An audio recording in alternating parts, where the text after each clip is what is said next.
You're listening to Brainwork Framework, a business and marketing podcast brought to you by focus-biz.com.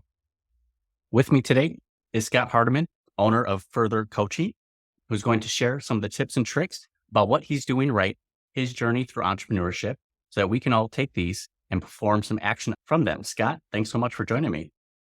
Thank you. That was a great intro. Oh, I appreciate that. Thank you. With your past work experience and history, going from a funeral director into coaching and consulting, it's quite a big shift. How did you even get into what you were doing into what you're doing now? That's a really great question. I had a bit of an insight fairly recently, maybe about a month ago.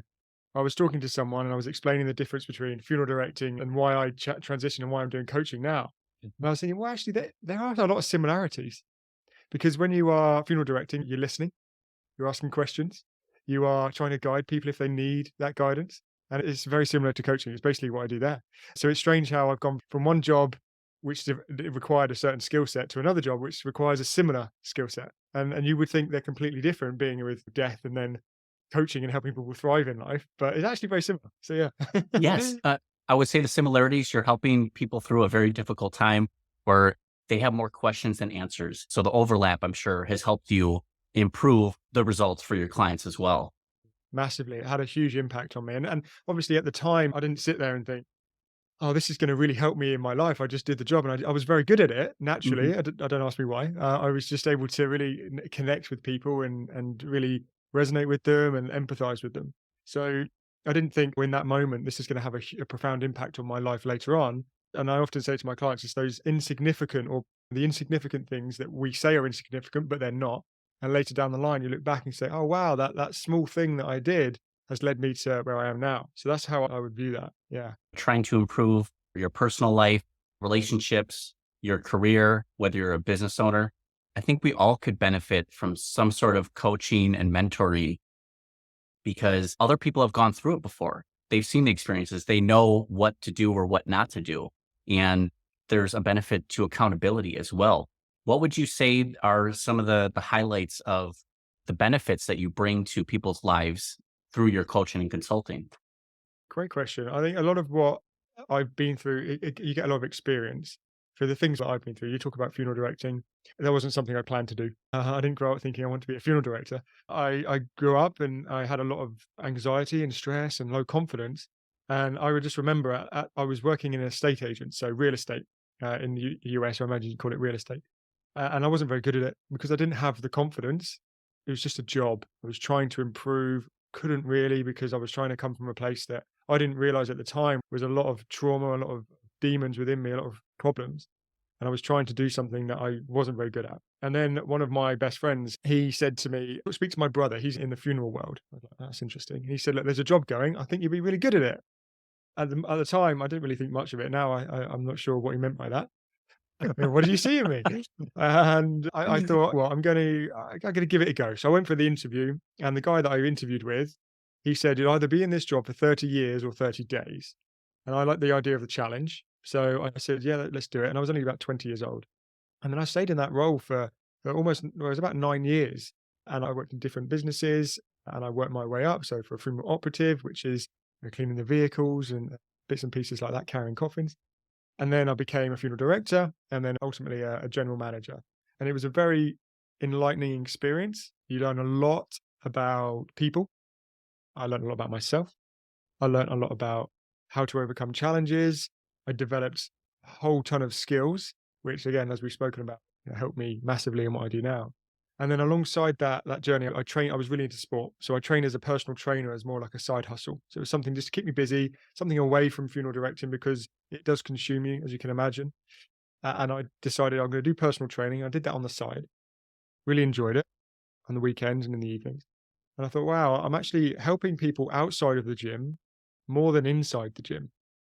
People would come to me wanting to improve their physique, but actually it wasn't really that they were trying to improve. It was trying to solve an issue within them that was that they didn't feel good enough. And if I could help them with that, then ultimately it would help their physique, yes, but they'd feel more content in their relationships and their business and their work. And I thought, wow, I've got something here. And then I overcame my own anxiety struggles and confidence. I thought, wow, let's try this and train in this and dive into this personal development world. I did. And then I pivoted and I gradually left the funeral world and now I'm here doing what I'm doing. Wow, that's incredible. And Mm. just some overlap between how you've been helping people and what I've been doing.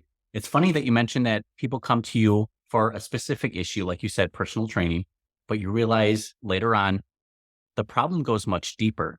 And it's something that they may not have realized was there, but how essential that was for them to ultimately achieving their end goals and feeling content about who they are and what they're doing. Why is self confidence lacking in so many people and men specifically?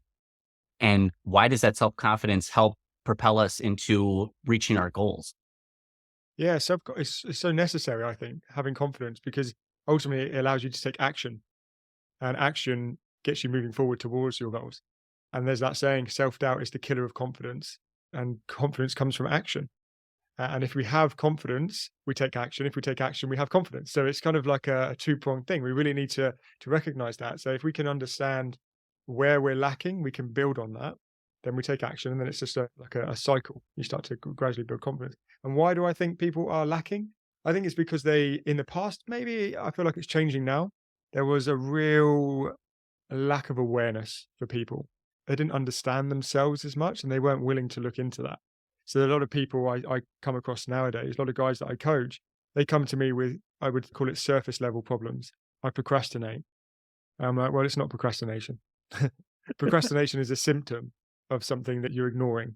And once we tackle that driver, everything else changes because of it. And it's the same with anxiety.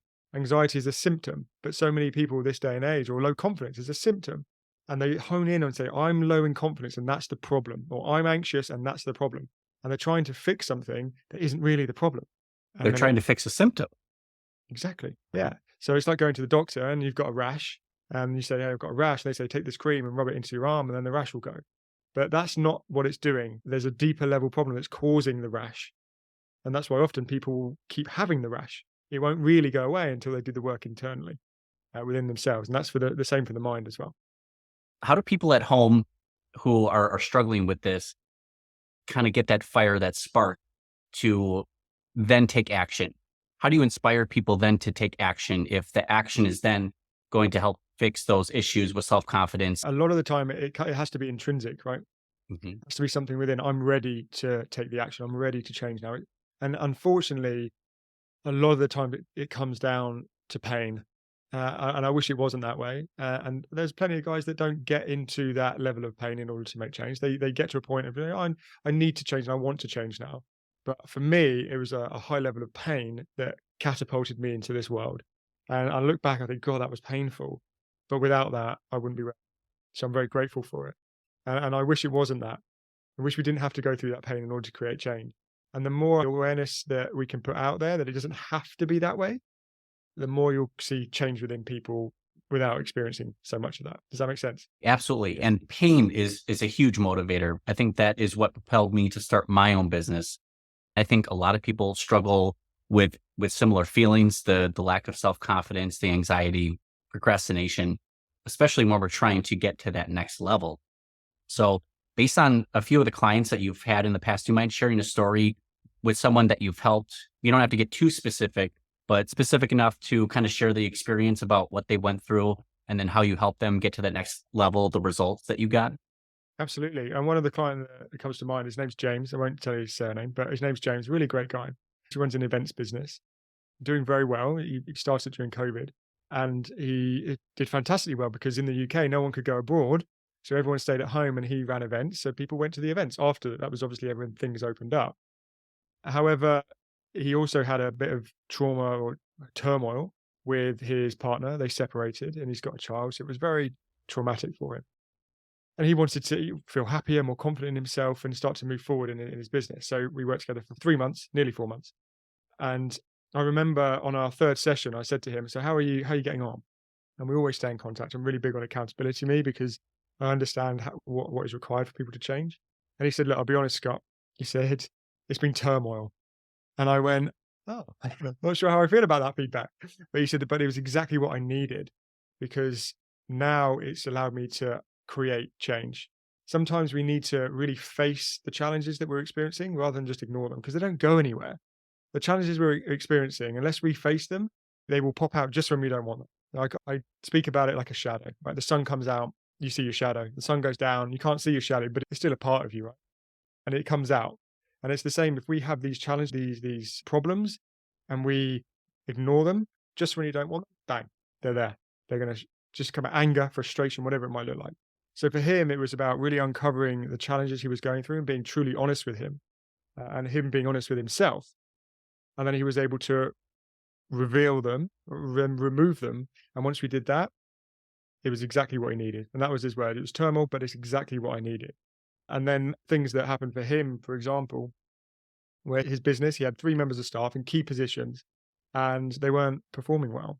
He wasn't very happy with that, but he didn't focus on them. We really focused on him. He needed to do the work on himself, control what he could control. And then naturally, as he started to do that, his energy shifted, his frequency shifted. He started to feel more confident and more assertive, set boundaries. And then after about 4, 5 weeks, all 3 of them on separate occasions had it in their notice. Yeah, which was exactly what he needed, because now he could re-employ with people that really aligned with him and his business. But he didn't have to say, hey, I don't want you anymore. It naturally happened because of the way that he was showing up.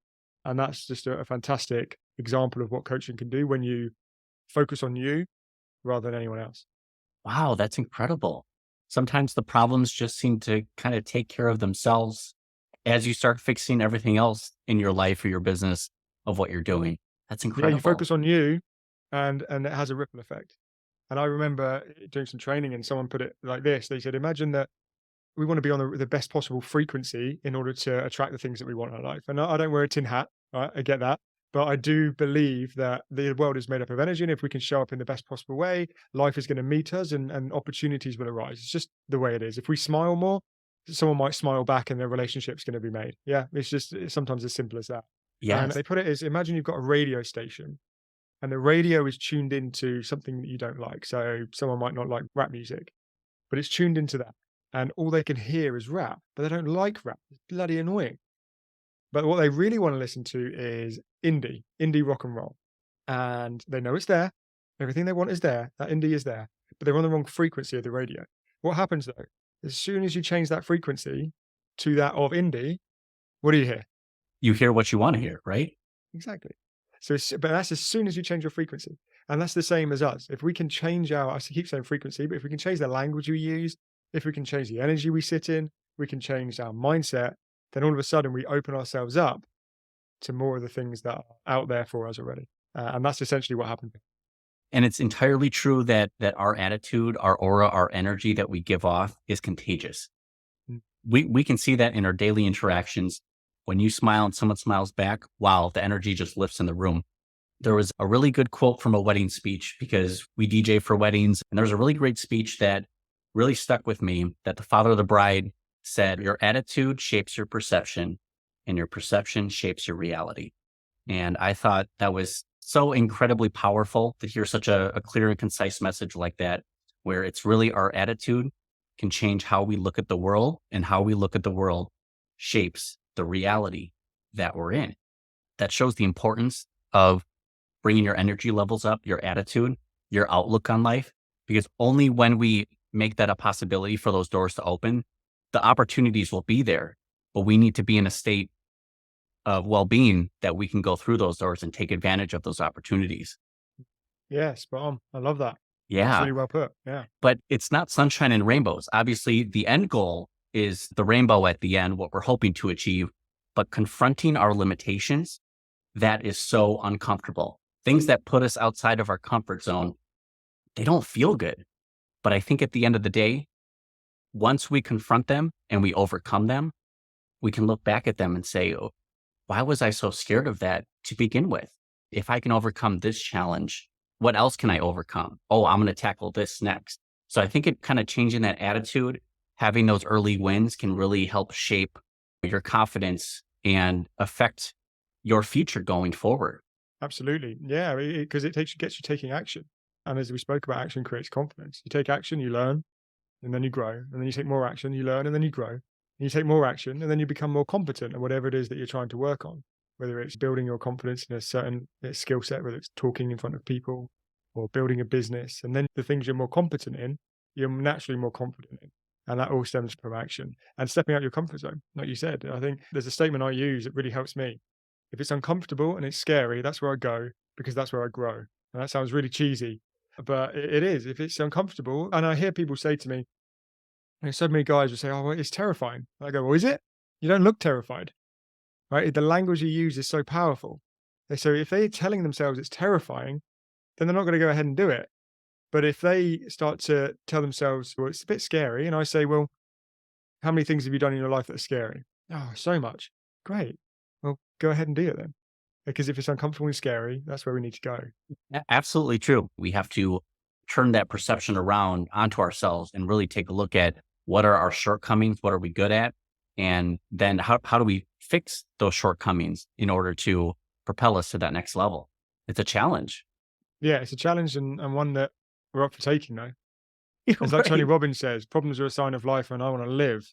You kind of got to take it on. Yeah, yeah, absolutely. And I've seen just a few of the testimonials here on all the gentlemen that you've helped overcome those challenges and the success that they've had with working with you. How long have you been in business doing this now? 5 years doing this specific. Yeah, 5 years. Nice, yeah, nice. yeah. Has there been either an individual you've worked with or a problem that they came to you with that was outside of anything that you've worked with before, something so unique that you're like, wow, this is something new. This is a different challenge that you've faced at all? That's a good question, and it's not one that I've thought about. I'm sure there has been. I think, to be honest, I think it's my branding's on point and my marketing's on point Yeah. because I tend to get guys come to me that are looking to help themselves with their confidence, take action, achieve their goals, overcome their anxieties and imposter syndrome. So I think majority of guys that I work with, they're coming to me for those specific reasons. Yeah, and I think it has developed and evolved over time because when I first started, I was using my own experiences with anxiety to help others with anxiety. But naturally, as your business grows, you adapt and you evolve, and now it's helping guys out there that really want to just understand why they're not quite performing at the level they want to, and that is essentially it's recognizing people's blind spots, and that's something I'm really good at. I recognize people's languages. People will offer information. These guys will offer information to me, and they're offering it to me for a reason. And I'm very good at understanding what they're actually saying rather than just listening. I hear what they're actually trying to say to me, and that's why they're able to get the results they are. Firstly, it's a challenge for anyone to admit their shortcomings or what's really going on in their own personal life. What you do is invaluable to people because you're bringing results. You're getting people to overcome those shortcomings and then get them where they need to be. It's fantastic. I just love what you're doing. That's really kind of you. Thank you. Yeah, and I love what I do. I don't go a day without being fully grateful for what I have and what we've cultivated and the impact that I can have on others and that they have on themselves. It's not just about me. I can help them. I can ask questions. I can help them realize their potential and recognize their blind spots. But they've got to do the work outside of the sessions in order to make the change. But for me, I love to coach around insight. So, and an insight has the power to shift your world very quickly because all of a sudden you see something, and sometimes it's a wow, and other times it's, "Huh," and then you reflect and you really start to see. So insight really does have the power. I was speaking to a guy earlier today, and I'm not sure if he's gonna, turn into a client yet, but I offer a complimentary coaching session anyway, if I feel we're gonna be the right fit. And I wanna give them experience of coaching so they actually know what it would be like to work with me. And we sat on the phone for around about an hour, just over. One of the challenges he was going through was his anxiety and not feeling confident in himself in social situation and communication. For me, there's this, I think it's probably a misconception that men don't open up. I think they do when given the right space. If you give a man the encouragement, without sounding too cheesy, the love, the opportunity to share, they will.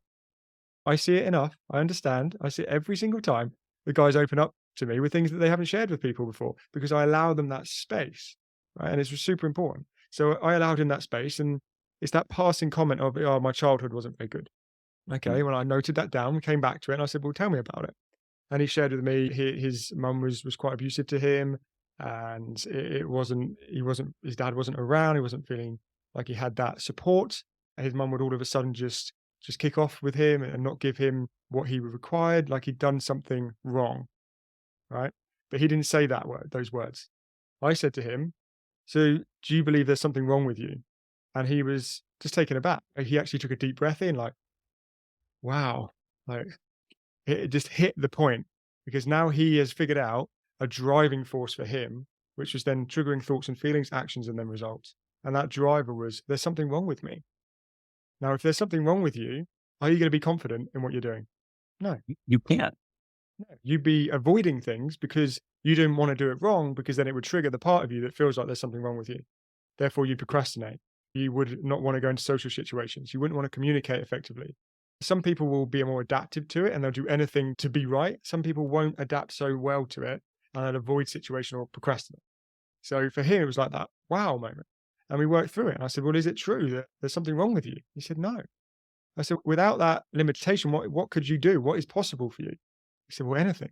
And all of a sudden, his life has opened up. He's gone from, I can't do this to, oh, well, I now know the reason, the root cause as to why I'm experiencing the things I'm experiencing, the symptom. And I know it's not true. And I've been living a lie. Without that, what's possible for me? Anything. And off he goes. Boom. Now he's motivated to take action. And now the thoughts and feelings turn into the actions, turn into the result. Yeah, right. Wow. That's incredible. So can you take me through what a typical coaching, consulting, what it would look like working with you? You've kind of taken me through that discovery phase where you're kind of finding out more about their shortcomings or what their struggles are. What does that process look like working with you? Yeah, it does differ from guy to guy. There's a framework because, Mhm. like I said, the majority of guys come to me for similar reasons. Mhm. It differs from guy to guy because we're all quite unique. But we have a framework that I follow. And ultimately, the first thing is about the mindset. No matter who I work with, no matter how much work they've done on themselves, we always go there because they would have missed something. We all do. That's why I've had coaches. That's why I invest in courses because I'm looking for those blind spots so that I can move forward, even if it's just an extra 5%. And that's what we're looking for, especially as we become more conscious. So the first area for me is always start to uncover those drivers, as I spoke about, those limiting beliefs that you hear it everywhere with a coach. You need to uncover your limiting beliefs, but it's true. I mean, it's entirely necessary. I can't sugarcoat it. It's what it is. You need to figure them out. You need to uncover your fears, your doubts, your insecurities, so we can work on that. So the first step for me is it's more of a holistic style where it's do some discovery, but don't stay there too long. Figure out quick and sharp what it is that's been limiting you for years. Like this guy with that driver of there's something wrong with me. 10 plus years he's been holding on for that. That's been driving his life for 10 plus years. So he literally took an inhale. Yeah, okay. I was like, I can see that, I can feel that. And he said, yeah, I just feel like I've just let go. It's that profound. So it's the discovery, the mindset piece. And then for me, it's very much depending on the guy I'm working with, what do you want to achieve? What are your goals? What are your visions? Let's create a compelling future for you because then you're going to be inspired and then you're going to be motivated and let's go ahead and bloody do it. And I'm also quite big, again, it depends on the person I'm coaching, the guy I'm coaching, but energy is a big part.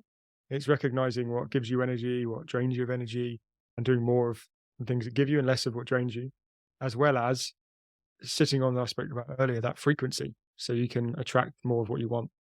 So can you tell me more about your ideal client? How would someone who's listening to this recognize that they have a need for what you offer? Yeah, great question. That you're not performing in the way that you want to, and just something just doesn't feel right. You're either experiencing anxiety, you are an example might be you present or you have to deliver presentations and something isn't working for you. Maybe you're not content, unhappy, frustrated, angry, emotions up and down like a yo-yo rather than consistent. Anything like that. And I would say that there's work to do. And it's a challenge. I'm not saying it's easy, but it can sometimes be simple. If the big thing is it committed to yourself. Otherwise, you're going to experience challenges. If you're not committed to yourself and your journey, then that's going to knock you back and you're going to give up. So it's going to be, I'm committed to myself. I've got to really want this. That's what I say to the guys that I coach. Do you want it? Because if you want it, you'll make the change. If you don't, there's no point. Absolutely. It can be very difficult for us to take those insights, all the learning that we do, and eventually take action from that. There comes a point where you can only learn so much, and the learning does you nothing unless you can take action from those insights. And I think the more that we recognize that, the more successful we can all become and increase our confidence. Yes, 100, totally agree. And action is What you spoke about then, you can learn and gather as much information as you can. If you don't use it, it's pointless. Knowledge is, as how I see it, and you may have heard it before, knowledge is potential power. It's not power unless you use it. And I stick with that massively. However, at the same time, if you're not taking action, it is important to do some work on yourself deeper down, because there will be something that's limiting, that's driving inaction, and that can be dealt with. And then you'll find the action becomes easier. But you can also take action, start to provide yourself with evidence that what you're doing works, and then you continue in that fashion. Nice. I love that. Now, with all the information and experiences that you've had throughout the years, have there been any really influential videos, podcasts, or books that were either helpful to you or you think would be helpful to others who might be struggling with a lot of these issues? Yeah, it's a great question. I work a lot with business owners, guys that run their own businesses, entrepreneurs. And with that, there are a lot of challenges, as well as I do. They're there. You can't really get rid of them. It's just about being in the best possible space to deal with them, manage them, and move on very quickly.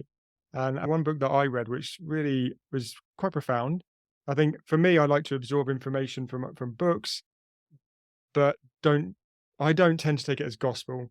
I feel like everyone has their own methodologies, they have their own theories, and basically I take bits and pieces from different people and I combine it and create my own solution.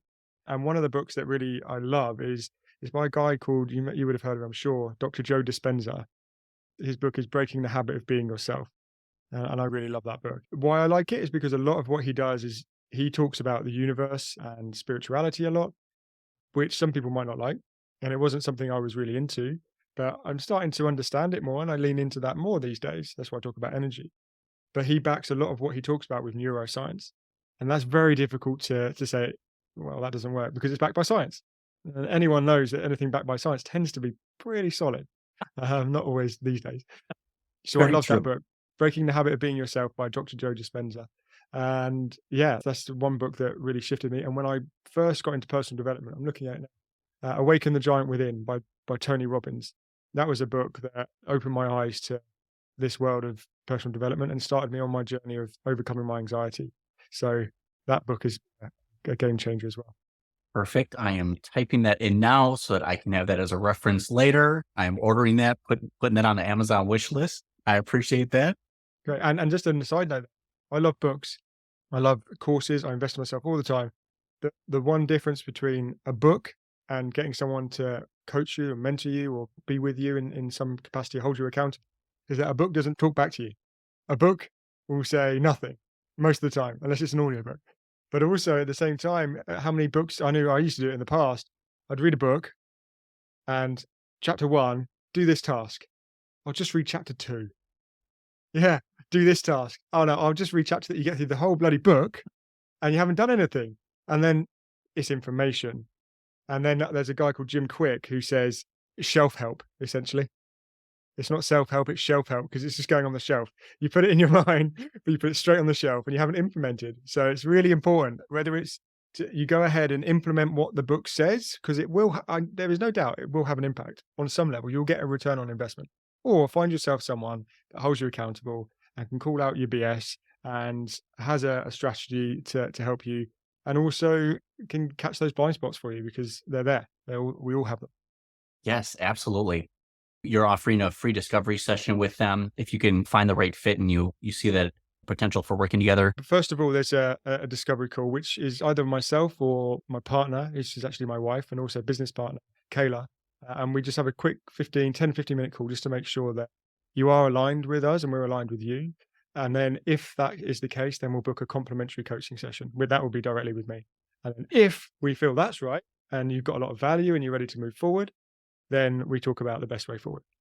Now, where can people find out more about you, your podcast, your business? Great question. You've got my website, which is further-coaching.com, and you can go further-coaching.com/coaching as well, and that will go to the coaching page. Got my Instagram, which I'm gradually starting to build up. I was never really an Instagrammer, and I've started to use it a bit more because I feel like I want to give as much value as possible. So that's still growing. So give me a follow there. And that's Scott D. Hardiman. And I'm also on LinkedIn, and that's Scott Hardiman as well. So feel free to come and say hello. I'd love to have a chat as well. That's fantastic. Scott, I appreciate your time and all the insight, tips, and tricks about what you do and how you've helped a lot of business owners and individuals get to that next level. It's truly inspiring. So make sure you get in touch with him to find out more about what he can do to help you build yourself into the better version that you could be. Scott, thank you so much for your time. I appreciate you. Hope you have a good rest of your day. Thank you, man. Thank you so much. Bye-bye.